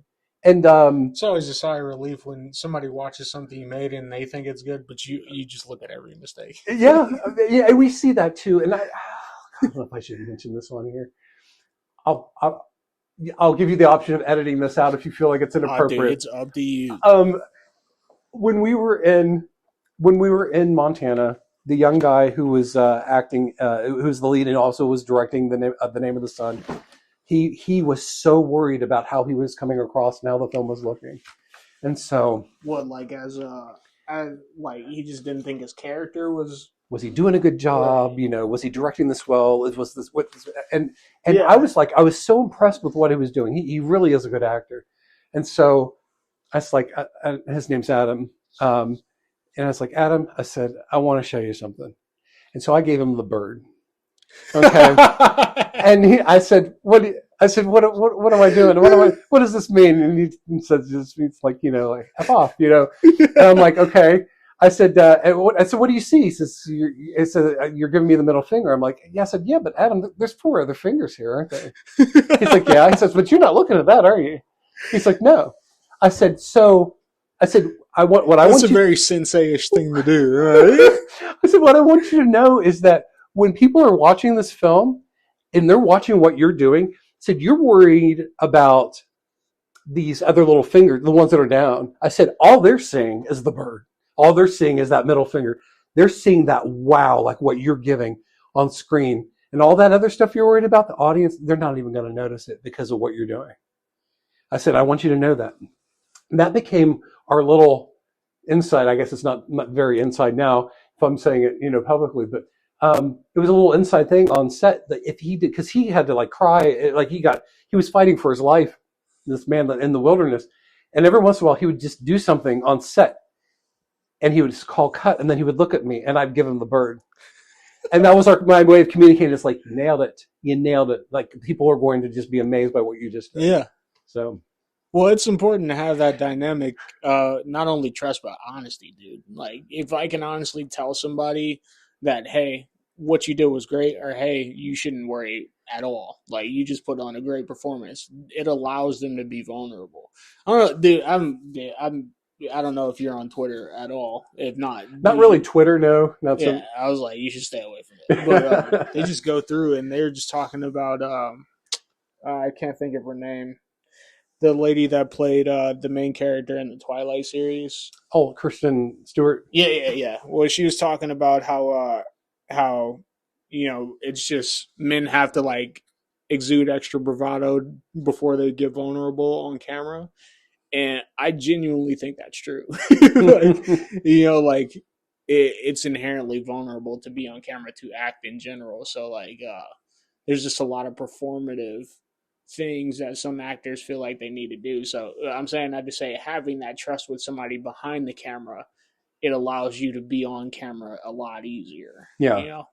That's also why I think actresses are by and large like pound for pound better actors than men. That's a whole separate story. This is interesting because this touches on something I was talking with a guy last night. Well, Lewis Gordon. Yeah. And that is this idea that men are expected to be on the white horse and stand on that white horse. Yeah. And it's like women. They think they want us to be vulnerable, but at the moment we start acting vulnerable, it's a turn off to them. And so we would much rather just keep that facade going and deal with things internally than to ever let it out. And I think that's probably it has something to do with what these men are experiencing on set. Yeah. I mean, and gender dynamics on set, that's a whole nother podcast we can do, but I think alleviating that standard for men, at least when we're acting, I feel like that should be okay. You know what I mean? Like, you should be, if you're having a scene where you're going to cry, you do whatever it is you need to do or prepare to cry, whether that's extra bravado or extra, femininity or whatever. But no, it is true, dude. It is true. Like, weakness isn't something that inherently we should show. But just through faith and everything, like that's where the strength is. Like, in the weakness, if somebody's giving a really good performance, man or woman or whatever, or AI, on camera, it's because they're showing that vulnerability. It reminds me, have you watched Ozark? No. Okay. So Jason Bateman, though, right? Yeah, like essentially he works for the drug cartel, money laundering, and he's in Missouri. And he doesn't show much emotion, and that's like a running theme through the show.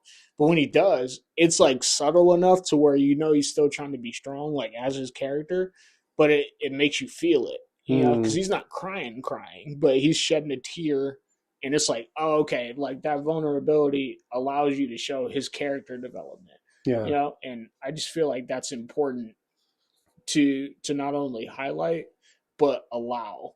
Because we can't get you're probably far removed from it, but like if you show any vulnerability to like women in dating or whatever, they'll screenshot you and dox you online or whatever. So if we can't even do that in real life, people aren't going to want to act that way. Not intentionally, not for money, not an indie film. I'm not making enough. Like it's they'll rationalize anything not to give you that full performance. I've seen a video before where it's like they said. One of the aspects of fantasy films is that men get to touch each other, and not in non-sexual ways. I was like, what are you know what I'm saying? But like in non-sexual ways. I know, this is so funny. That you see men putting their hands on each other's shoulders, or like being intimate. Being intimate, like in like a Frodo hugging Sam, or in a and they were showing even like films from like. I can't remember the names of the films, but it's like, some tough guys and stuff like that, where they're kind of teary and they're putting their hand on their shoulder or something like that, because it's like, they feel like it's so taboo in real life. And that's actually part of the fantasy, part of the fiction. That's wild. I didn't even think of it that way. Like, I mean, even in like, medieval movies, stuff that actually happened, like recorded history, you'll still see that suspension from reality where men do get vulnerable with each other. In that way, or if it's a story about a dad and a son, they will eventually say "I love you" at the end, you know, stuff like that. But that shouldn't be big. That shouldn't be like shouldn't be, you know. Yeah, whatever, man, whatever. I did want to ask you about like writing. I did have a few more questions about that before you get out of here. This has been awesome though. But like, oh yeah, and a bigger question, just with business structure and everything. Like when you're writing, when you're making movies, how do you protect your IP? Like you specifically, what do you do? Do you, because you're very like open source. That's another term in IT and programming, where you freely give out the information. You help where you can. You want to see other people succeed. But if people start stealing and thieving, that could cause issues. Yeah. You got to start locking down and making people sign things that they don't need to sign. If you're more trusting, how do you navigate all that? Well, any script I finish, if I feel like it's in the locked form, I send it to the United States Copyright Office to start with. Is that expensive? About $60. Oh, that's not bad. Yeah, it's not too bad. Well, is it like a subscription there, or is it like per script? It's per script. Okay. Yeah, that's not bad at all. Yeah. So I get it logged with the Copyright Office, and then I've gotten into the habit of actually putting my name then as a watermark on the pages. But I don't think there are a lot of people out there trying to steal my IP. I'm not saying that to be facetious. I know what you mean. Yeah. The idea of a dad dealing with his kids living out of state, I mean, and I've dealt. This is a very personal film to me because it happened with me. My kids did live out of state for about 6 years of their childhood lives, and it's kind of like just kind of demonstrating how I navigated that, and I feel like I'm surrounded by so many people who they want to do action films. They want to play the tough guy. They're not going to find that in my movie. You know what I'm saying? Right? I do tend to make people cry a bit at the end of my films and stuff, and so that's good though. And I go for that. I go for the gut punch. You should, because I have felt such deep things in life. And I translate that into the movies. Yeah. And I'm not saying that there's never going to come a time when maybe there's something someone might want, but I don't feel currently most of what I'm putting out is like very marketable to the people I'm surrounded by. Okay. My very films humble. They're very faith-based. They're very touchy-feely. And I've tried to put some grit into them. Chasing Glamour deals with prostitution. The Name of the Sun deals with an atheist that's lost in Montana. And there's actually some language in the film, which actually got me into some hot water with some people because they thought they were coming to just watch a nice Christian movie. I'm like, well, you're watching a film about an atheist. You should, I mean, you could tell me if I'm wrong or not. You should always try and subvert the expectations of the audience. Yeah. I feel like that's just fun. And again, but I've been raised in a very conservative family. Yeah. So I lost a board member over it. I lost, some people asked me to remove their names from the end credits when they realized that he was going to say a few words. And he's not like dropping anything as heavy as the F-bomb. And I don't like that word really at all. And so that's not in the film, but he drops a few words because he's not a person of faith and he's fighting for his life. He's in these very difficult situations. Like he's not gonna not say these words in these sentences. But people of faith say the words. That's the difference. But that is about as gritty as I've gotten. Again, these people usually they're going to find hope at the end of the movie. Yeah, they're going to live through possibly something pretty rough, but they're going to find hope at the end. We should be able to make the movie that you want to make, though. Like if somebody's doing a lot of heavy cussing and it's a Bible film, I feel like a disclaimer works. Yeah. You know what I mean? Like, eventually, there is a mobster film that is faith-based that we have. See? That genre bending. Yeah, there we go. Yeah. And it's it was a student film. It was shot at the students at my high school wrote and produced this in 2003. And we've been working on an adaptation of that. I'm like, there's no way this film's not going to be heavily full of language, at least on the mobster side of it, because you know what I mean, or else I'm not making a realistic film. I know, dude. I have so much because on my last production and everything, we rewrote a lot of the dialogue because I was writing it how it would actually be said in real life, and then Nick was like, "Hey, if we're doing this type of movie, it should be like this." And we had a long discussion about it because I'm like, I know, but I don't want to back down because it's not taking the fruit out of the movie. And it sucks that we got to go through that conflict, just to not only tell a story but faith based. Yeah, it puts it in a very, very difficult position because I feel because the name of the sun, we just got on. We released that in 22. Okay. We just in 25 got it into a couple festivals. The faith-based festivals wouldn't take it because of the language, and I feel like that's BS, the spiritual message of it was so strong that most of the secular ones weren't taking it either. That's BS, though. You know what I mean? Like that's literal crap to me. Yeah. Like you should be able to. I mean, I haven't submitted anything to a festival, but I'm assuming they're watching the movie. They're not just going off log line, right? If the movie moves you to the point where it should be in the film festival, regardless of what the standard is, it should be there, dude. Like, I don't know. Man. It's highly restrictive. So it walked a very fine line, and I'm proud of that film. I wouldn't have changed anything about it. There's a film that came out called Blue Like Jazz in the late 2007. Okay, and it's the true life story of this author who's written a number of Christian books, but it was about his year of going through where he was doubting his faith. And so they shot the film very realistically. And there's language in it, and there's all sorts of stuff in this film. And by the end of the film, he's worked through it, and it's like, I can't leave God. And I'm like, it was such a good movie. But it's smack dab in between two worlds. Because where the world's like, oh, so he's going to find Jesus at the end. And the church is like, oh my gosh, you cussed. And so it creates a... You should have seen your face right there. but there are people out there that live in this realm. There's an audience for it. Well, but it's true. It's not a ready packaged one. Because if you make... I will say it's not both. Right. It can't be both all the time. So I understand the pushback. But there is a middle ground where you can find the people that need to see the movie, like you're saying. Yeah. Yeah. But if it's like God's Not Dead Part 5, like there is an audience sitting there just prepackaged ready for it. Just like the people who watch the Hallmark movies. Yeah. The little old ladies, retired ladies in their homes at Christmas. It doesn't matter. It doesn't even have to be Christmas time. It can be July. They're going to sit back and watch. My mother watches them all the time. She's 86. She loves these things. There's a prepackaged audience for those things.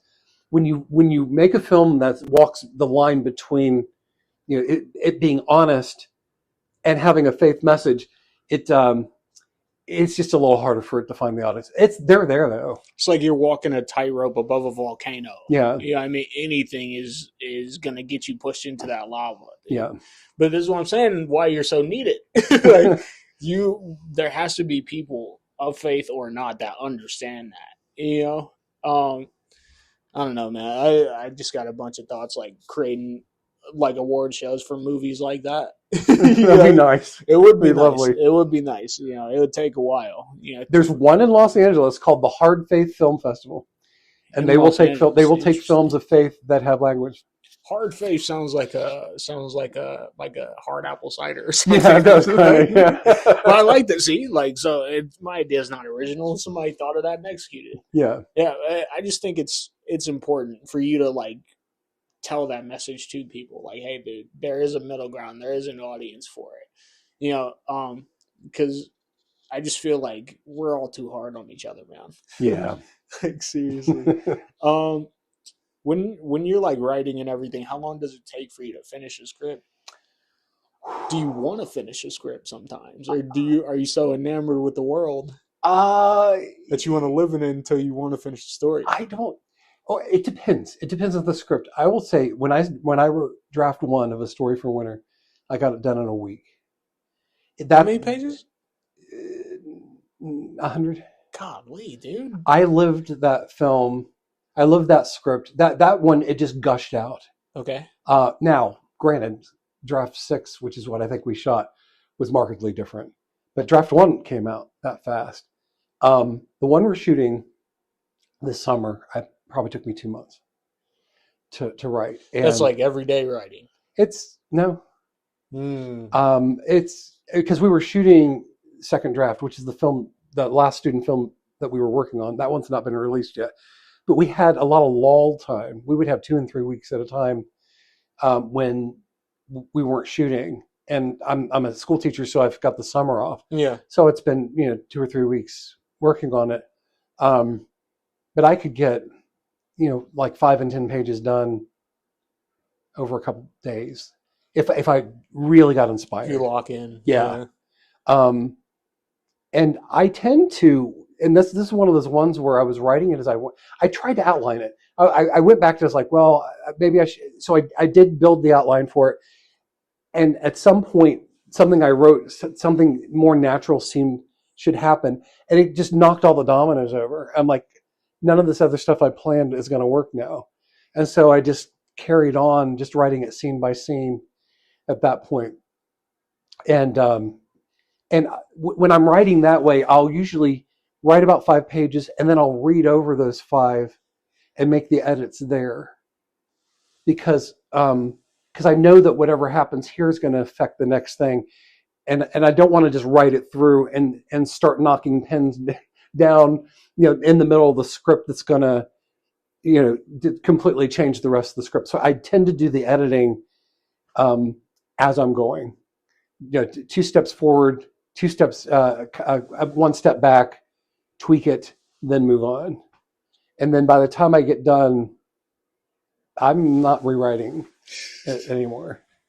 I like what I got. That's good. That's good. I could definitely take pointers from that, especially the editing as you go, because sometimes I'll get to a point in the story and I'll take weeks because I feel like I haven't lived the experience I'm trying to write. So I at least want to live long enough to think about what it needs to be finished as or written towards. And I just feel like I'm slow at it.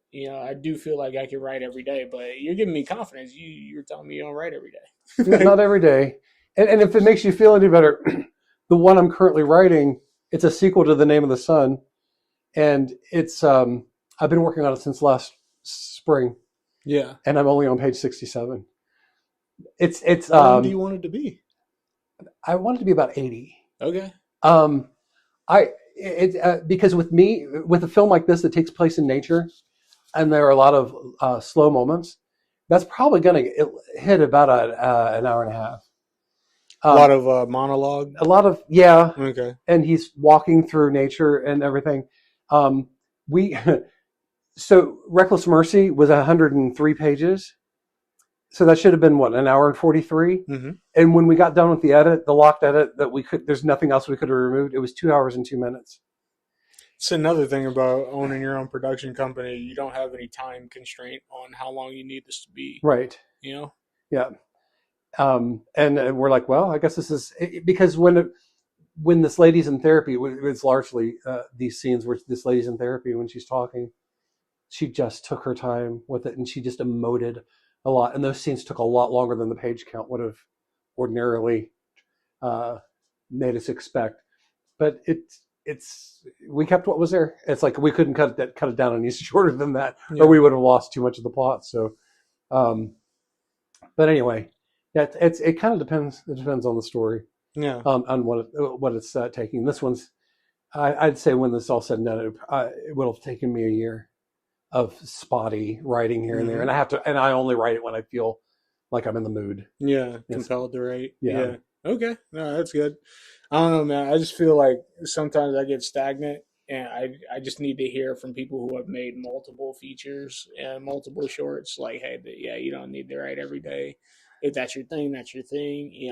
A lot of people benefit from hearing you talk about it. Like, especially me, because sometimes, dude, honestly, if I can be very candid, sometimes I feel like a failure at it, at making movies or writing. Solely based on because the timeline of production goes slow, or it stops or halts completely, or not paying people on time, or what else? Or just not seeing the fruits of your labor, not seeing the movie come out. Do you have like any advice for someone like me that feels like that still wants to build and like make movies at any level, but feels like they're failing at it or they don't have the chops sometimes? Just know that there's no formula. Okay, that's maybe a half truth. There are formulas, but you don't have to live by them. You're gonna see books at Barnes and Noble. They'll be like, and this is how you make a movie. I swear to goodness, if you've not heard, have you heard of Save the Cat? No. Okay, there's a book out there called Save the Cat. A number of people who work in indie film probably know this book. They've probably read this book. It's a formulaic way of writing scripts.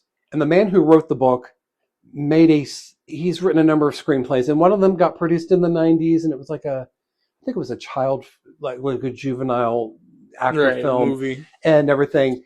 And he speaks as an expert as someone who got a Hollywood film made. And so with him, it's like, it has to be this way. He's so formulaic in there. Now, it's a good book, and there are things that he says in there that are good techniques. Yeah. The Save the Cat thing is that the whole name of it comes from this idea that if you have a character who's going to be kind of unlikable, like an anti-hero, but if he saves a cat, you're going to be like, oh, he saved a cat. You're going to create a little bit of empathy with the character, and the people will invest in it. Is that analogy from that book? Because I've heard that analogy. It's from that book. Okay, cool. Yeah. Cool. And Pope in the Pool is one. It's like there's a movie where they were going to have to give a bunch of information. The Pope was going to have to listen to somebody talk, blah, blah, blah. And so there's a pool in the Vatican. So they put the Pope in the pool. And they're like, it's like, if you have to give a bunch of dull information, do it in a place that intrigues people. Like, oh, I didn't know there was a pool in the Vatican. Though. Yeah, that's actually smart. So he's got this list of these different techniques that are good. But what you shouldn't do, and so this is the advice of getting back to the original question. Yeah. Don't live by books like that. You can glean stuff out of them, but these people who are writing these books are like, you have to do this, and you don't. Find your way of doing it. And when you find things that work, do those things. Yeah, because I mean, it's even hard to keep up. Like you can't shoot for YouTube. You know what I mean? You can't you got to make the story in totality. You can't put you can't cut up your movie into YouTube shorts and feel like that's going to tell the story just as well as the full product. So I feel like a lot of people like me struggle because you're one to get out in front and build an audience. At the same time, you're making feature length films and movies, stuff that takes time, hours, years, days off of people's lives, and a lot of collaboration. And you seem to be doing it pretty well. I'm afraid. I feel like it's like the train's just moving, and I'm afraid to stop it. I feel very fortunate, and I've went. I'm 55 now, and this is something I've been dreaming of doing, and it feels like when the season hit, it just hit, and it almost felt like it was almost like God just opening the dam and being like, okay, go ahead, dude. Because for people who don't know and are listening, there's nothing like being on a movie set. That's true. There's literally nothing like it. It's the best feeling in the world, and you could be a PA or you could be the director. You could be the guy getting the coffee and the donuts each morning. There's a magic to it, not like a voodoo magic type thing. There's like an aura to it that people are drawn to, and you have to be on a set to actually experience that. Like you have to breathe the air around something good. Yeah. It's awesome. I would equate it, I don't know, this may be an awful analogy. I would equate it to like a frat party. It's like a frat party where you're not getting drunk. You're just getting drunk from the experience. No, it's good.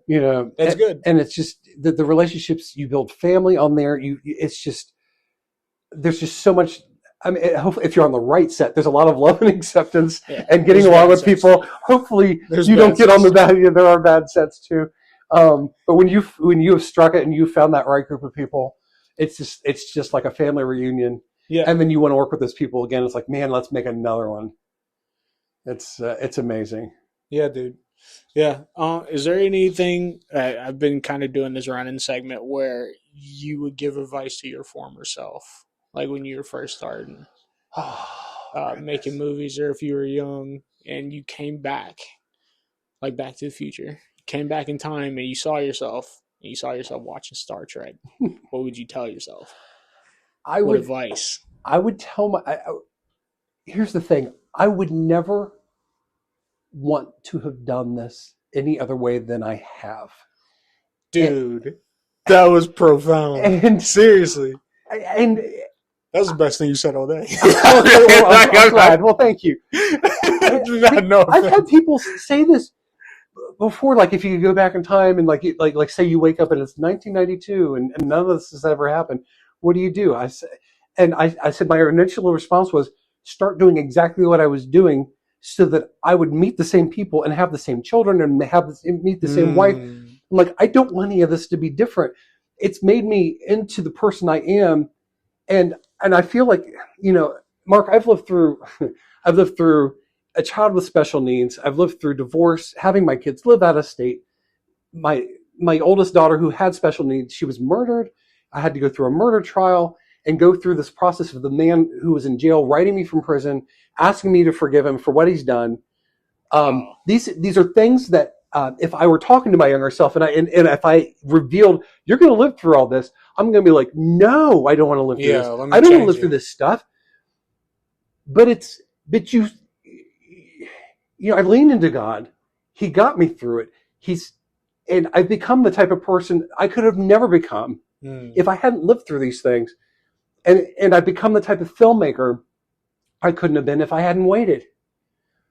I couldn't have never made these films the way that I have if I hadn't lived the life I have and gone the route that I have. Because if I'd gone to Hollywood and tried to break in, and even if I were successful, what kind of system am I in?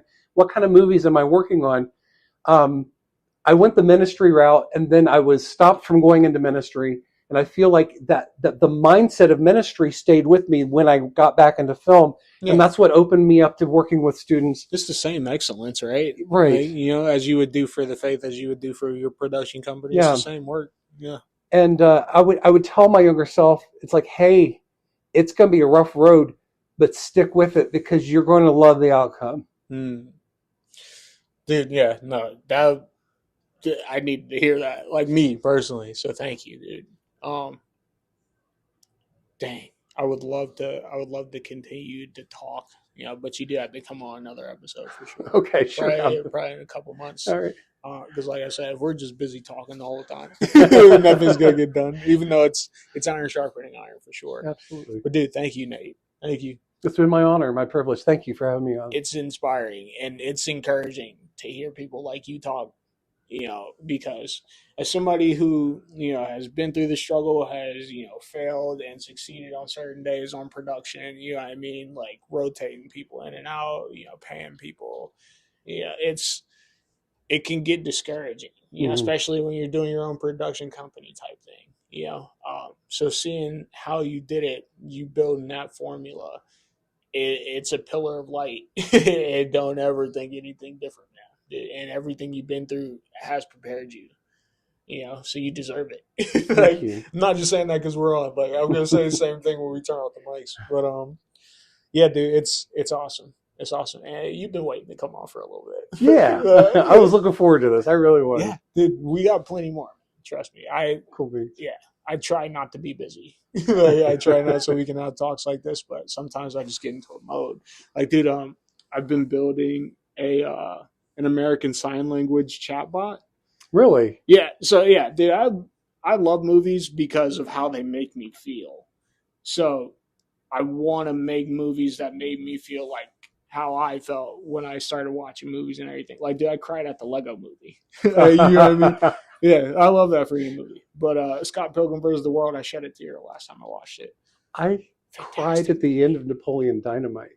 When he's dancing, look, give me a second. When he's dancing, I said, because what I saw was that this guy was ridiculed and just basically like nobody saw him as anything. And but his friend, the one friend that he made, Pedro, is running and he needs some sort of talent thing. And so he gets up there in front of all these people who ridiculed him for his friend and does a dance. And I cried. I'm like, man. Because what he's doing for him is he's giving him so much. Yeah. Because these people just don't think anything of him. I never thought somebody cried at Napoleon Dynamite till now. But it's the weird scenes like that will make you shed a tear. Yeah. Like, seriously. It's like, that's the beauty of it. And I've always wanted to make stuff like that. So when a camera got put in my hand, I was like, this is what I want to do. So hearing you talk about, the ups and the downs and really pushing through and how you write and your faith behind it and all, it's encouraging. It really is, dude. Yeah. It's the food I needed today. I'm glad to hear that. Yeah, no, seriously. Where can people find you? Praus. Where do you want them to find you? I want them to find me on prausmedia.org. Praus media.org. That's and there's actually a link right now there to my Outside Hollywood. There's a tab that explains what I do. It's like the more tab. I was just looking. Yeah. And eventually I know I need to probably start my own website for that, but I just kind of. Did you use a website builder? I do. It's I don't like the name of this company, but it's a good one. It's called GoDaddy.com.